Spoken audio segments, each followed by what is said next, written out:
These are CO2 tanks.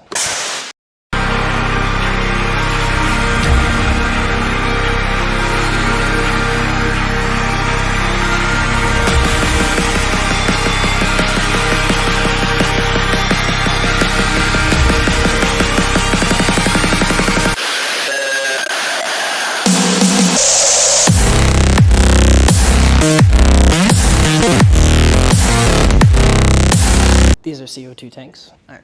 This is one of our CO2 blasters. This one just hangs on the truss. Today, we're just testing them out. I'm just getting them set up right now because I know how to do the full setup, but today I'm going to be teaching my dad. So for anyone who doesn't know how to do this, kind of take this as a tutorial. So these you can get from Amazon. Some really good brands, like a really reputable one, but is extremely expensive, is Club Cannon. And then another thing you might need to get, some people do it with just a simple on and off button switch, but for us, we had to go with a button. This is the button. So just click it. It has a screen on it which can tell you the amount left in the tank. This is from Club Cannon though, so that's one thing you might have to get from them. And it comes with its own key, which you can arm and disarm the CO2, which is a big plus factor. And then for just running power and stuff, you really don't have to worry about getting their own 20 amp unless the 20 amp you're already using is pretty stressed out. CO2 tanks are just solenoids that open and close. So power should be least of your worries. The biggest worry you should have is DMX. DMXing just means sending a signal which open and closes the solenoid when you first say press the button. That's the most important part of the CO2 tank, because if you don't have a good DMX connection, then your whole setup is basically done. You won't be able to set off the CO2 or run it properly. One thing I do not recommend, never donner these. Never wirelessly DMX a solenoid. Because if it gets a signal, say you're in like downtown, or for example, photographers, not to throw any shade on them, some of their stuff can interfere with our lighting and wireless DMX. So that's why now we only hardwire our stuff so we don't run into that issue. Then you don't have to worry about these setting off accidentally or going off when you don't want it to go off. Right now we only have 2 CO2 tanks, but for the event we're doing, it's 4 50-pound tanks.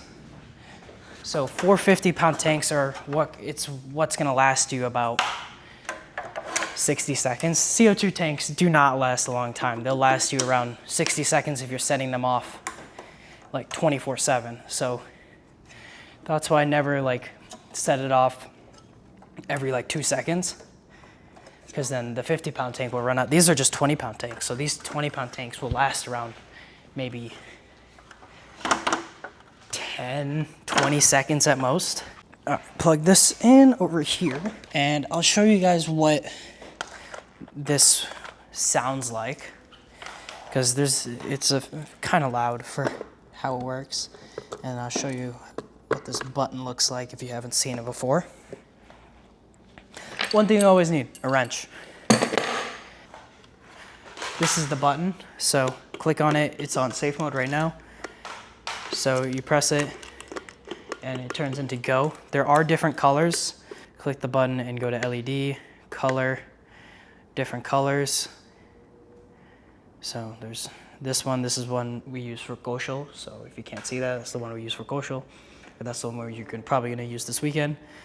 But we're gonna keep it on red because that's what the team likes. One thing, that when you get this button, it takes TrueCon.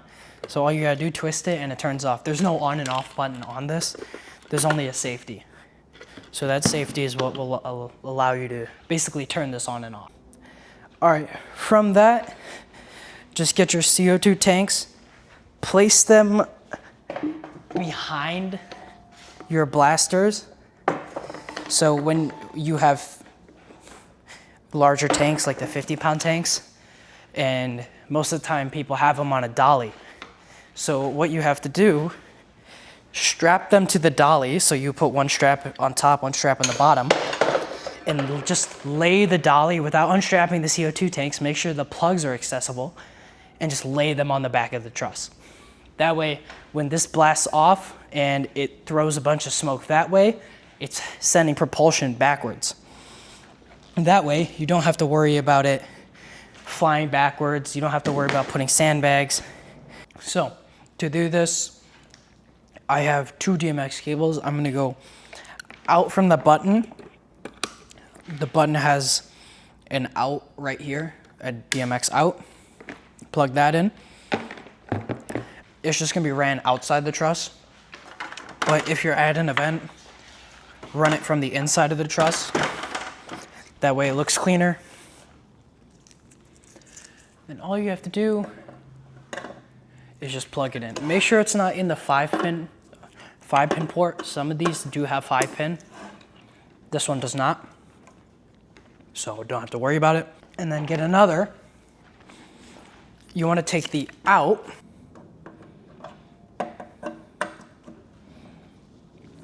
and plug it in to this one over here.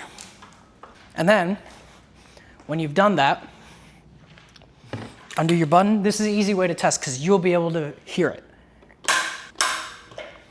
So when you get these CO2 blasters, always check that they come with the hose. Make sure it says US on there somewhere. This one says G1/2, that one says 5/8. They'll both fit these. We've already tested them. They'll both fit. Just make sure that you have the right adapter. These pipes that come from this brand, which is Shed's, has its own adapter on it. So you can see this right here. This is the adapter that comes with it. And then always make sure you have a gasket inside, because if there's not a tight seal or a proper seal, then your CO2 will leak. We've already had, or not us personally, we've seen people have issues with their CO2 tanks leaking and them not having another separate cable. So just be careful of that. Get 1 or 2 extra pipes. Okay, here's this. This is for the top one. This is for the bottom. Does this matter which one's in and which one's out? No, it has 2 inputs. Okay. Is this turning on? Click it again. Button's off. This is gonna be loud, but here goes. Ready? It's on safety. Safety's on. Safety's on? Yeah, there you go. Now press it. Watch your head.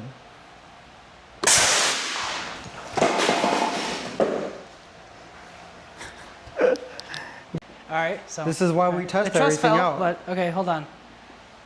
Hold it. Watch Hold your- it. watch Hold it your- from the further back. Watch your water bottle and stuff. It's a water bottle. I Okay. think it works.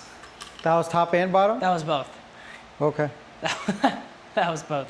Okay. Okay. Now clear it out. You gotta close those first. Before you clear them out, you have to always close these. 3, 2, 1. Ah. That's emotion, bro.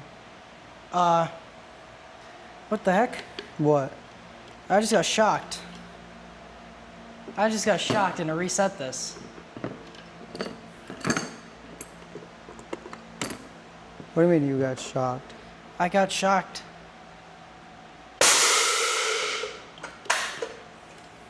I got shocked by something and it reset this. Always hold your truss whenever you're shooting these off. Or if they're up in the air or something, always hold them. Right. Make sure, because the truss will fall. Oh no, this cable is gone. That's probably why I got shorted out. Like, I clipped on the thing. Okay, well, it's live wire, I think. No, it's Please not. tell me it's not 50 footer either. No, it's a 25. Okay. It's live wire. We can go get it replaced. Yeah. The truss fell. And the wire got cut. I'm not sure if you can see that. There you go. The wire got cut, so can't use this.